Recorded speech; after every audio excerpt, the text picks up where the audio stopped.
there. And so I asked God the night before we were going to visit him the last time and make our final decision.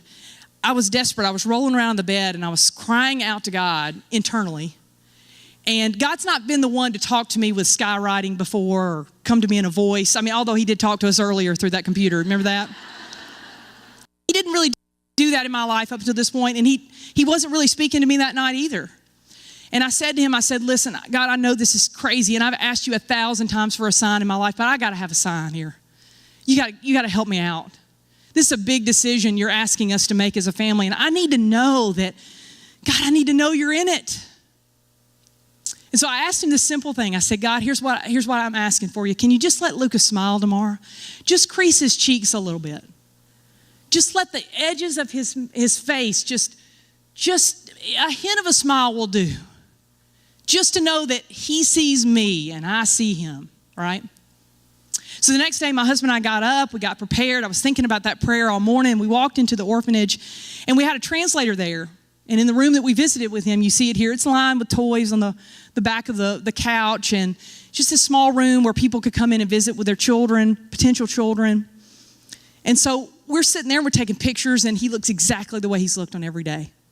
He's blank, he's expressionless, he has no light inside of his spirit. And my husband, I don't know what made him do this because we had been very standoffish with Luca. We'd played with him on the ground, but we hadn't been, very touchy with him because we didn't want to scare him. But my husband just picked him up and in one fell swoop, lifted him up over his head. And you see it, for whatever reason, Masha, our interpreter, snapped a photo of this exact moment. And ladies, I'm going to tell you something. When Paul got Luca at the top of that little ride, he laughed. He laughed. And you can't hear the laugh in a picture. But if you look closely, you'll see the smile. He laughed. You see, here's the thing about our experience and our expression with our God and Father. We ask for a lot of things. And he gives us more than we could ever imagine. We ask, right, for things because we don't even know the language to ask for the things he wants to give us. We have no clue. And all of that death that I'd experienced for 7, 8, 9 years of my marriage, early marriage to my husband, he gave it back to me in one simple giggle. And I want you to know that when we took that boy out of the orphanage, it was 1 day, 2 days, 3 days of love and intentionality towards him, and the light began to turn on.